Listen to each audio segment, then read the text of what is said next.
Beleza, meus queridos, voltando aqui, acho que consegui resolver. Vamos lá. Tirar aquela mensagenzinha chata que fica desconcentrando a gente. Acho que agora foi. Meus queridos, então retomando aqui.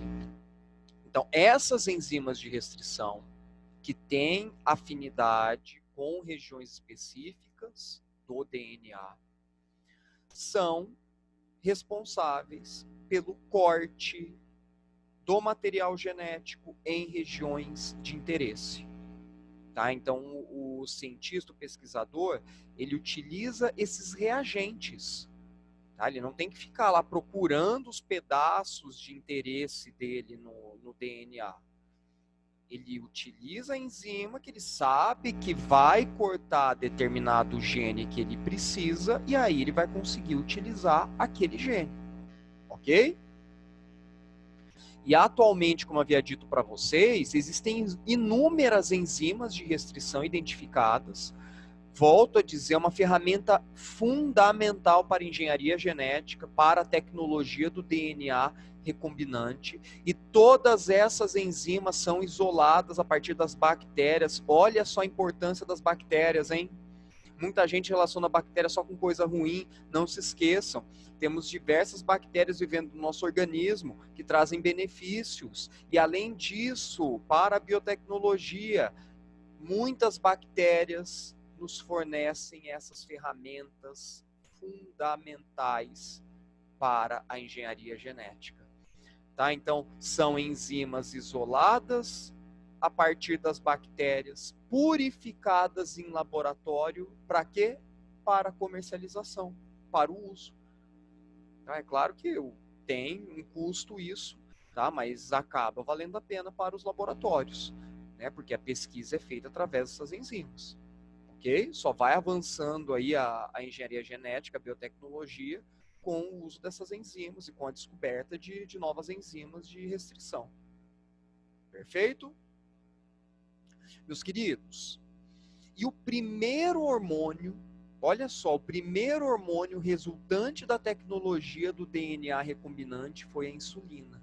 Tá? Isso é importante lembrar. Tá? Então, a primeira vez que o ser humano conseguiu sintetizar, conseguiu produzir um hormônio em laboratório, foi a insulina. E isso aconteceu lá meados de 70, também entre década de 70 e década de 80. Tá? A insulina, que é fundamental para a regulação dos níveis de glicose no sangue. E como que isso foi feito? Os cientistas conseguiram isolar, olha só, hein? Olha só que coisa maluca, extremamente eficaz. Os cientistas conseguiram isolar o gene responsável pela produção da insulina lá no nosso DNA. Isolaram esse gene usando as enzimas de restrição. Tá? Então pegaram lá o gene responsável pela produção da insulina, que tem instrução para a produção da insulina. E o que fizeram? Conseguiram inserir esse gene em bactérias. Pessoal, em laboratório, dando todas as condições ideais lá para essas bactérias, os aminoácidos necessários e tudo mais, essas bactérias começaram a produzir insulina, a nossa insulina. Olha só, parece coisa de ficção científica, mas isso já é feito há muito tempo. Tá? Tanto que a insulina foi o primeiro hormônio a ser sintetizado assim em laboratório.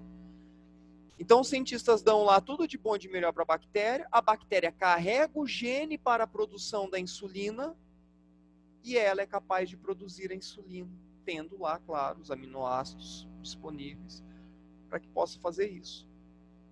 Ok, meus queridos? E aí a insulina é comercializada, né? Pessoas que têm problema com o diabetes, né? Com a produção da insulina, seja produção de forma ineficiente ou não tendo produção de insulina, existe essa possibilidade da insulina que é sintetizada em laboratório, ok?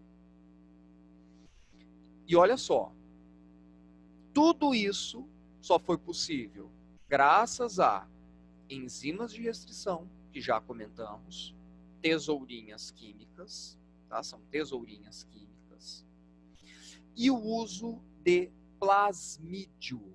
que é outra estrutura que vocês não podem esquecer. O que é o tal do plasmídio? Meus queridos, é um DNA circular presente nas bactérias. Não faz parte do DNA que está lá nos cromossomos.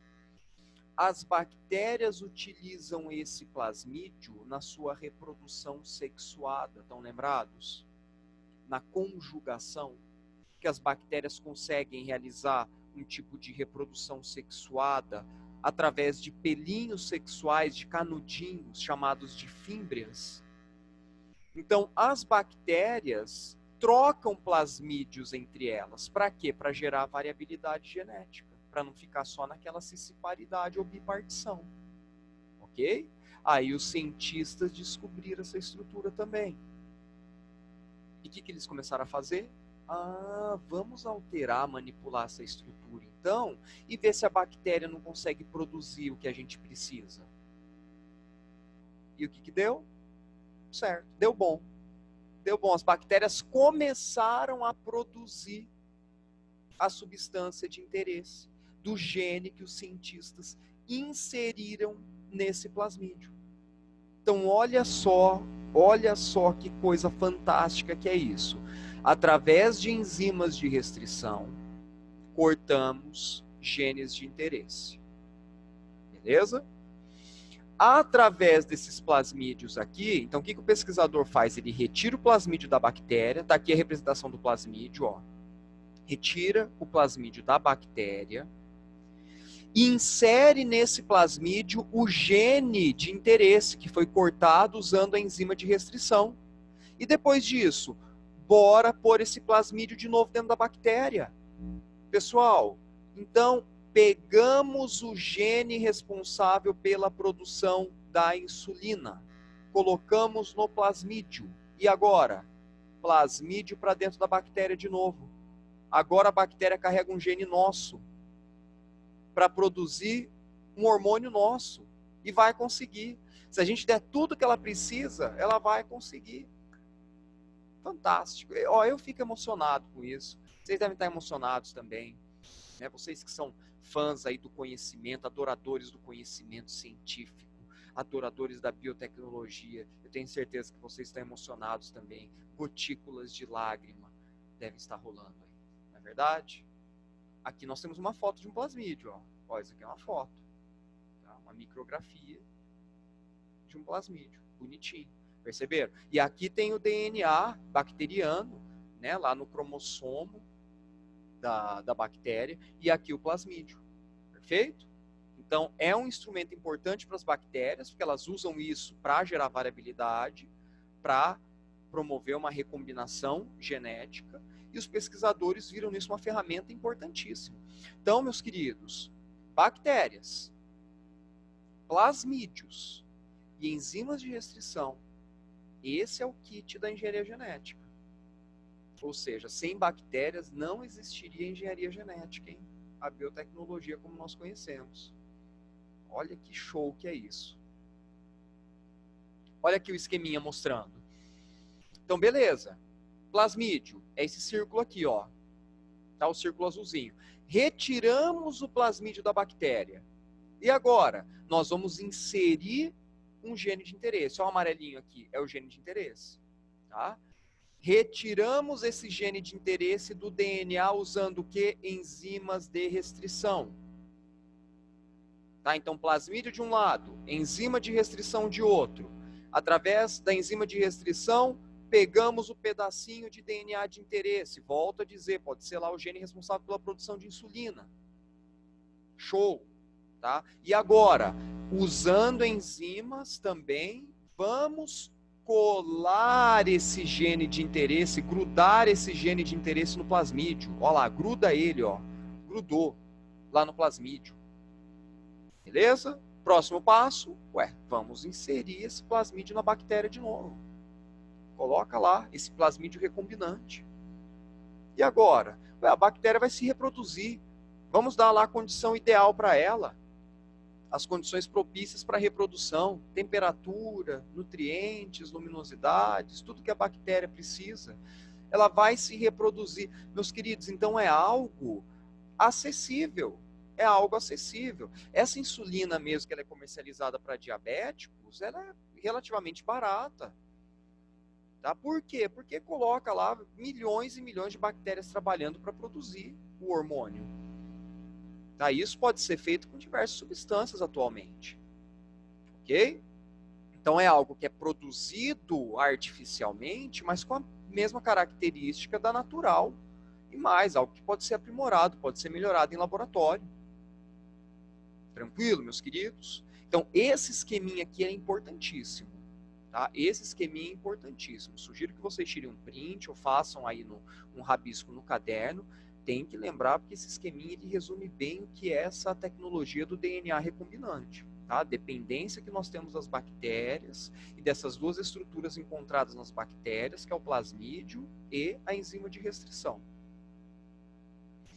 Meus queridos, depois, então, que nós utilizamos as enzimas para cortar o DNA em regiões de interesse, existe um equipamento que realiza eletroforese. Eletroforese. Tá? Por que recebe esse nome? Porque ele funciona à base de descarga elétrica mesmo. Tá? É a base de choque, de descarga elétrica. O que acontece? Basicamente, é a migração e a separação de partículas em um suporte que a gente vai pôr. Normalmente utiliza-se lá um veículo, um meio gelatinoso, tá? E aí essas partículas são submetidas à diferença de potencial elétrico, tá? Então carga positiva e negativa. O que vai acontecer? Dependendo do tamanho molecular dessas partículas aqui, algumas vão andar mais rápidas, as outras mais devagares. Então, quanto menor a partícula, mais rápido ela vai ser atraída por essa diferença de carga que é colocada ali. Tá? Então, é algo físico. Então, migração de partículas vai depender do seu tamanho, vai depender da carga também, né, que foi submetida ali, e aí os cientistas conseguem separar esses fragmentos de DNA, ou seja, os cientistas conseguem separar esses genes.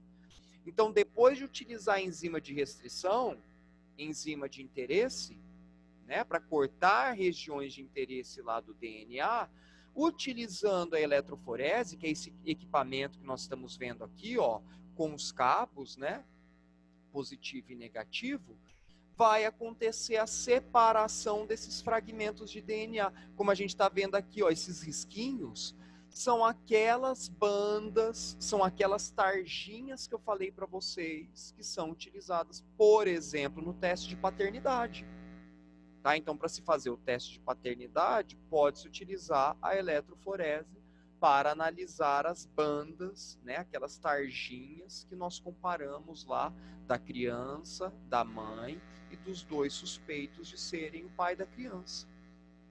Tá? Então, olha que interessante isso.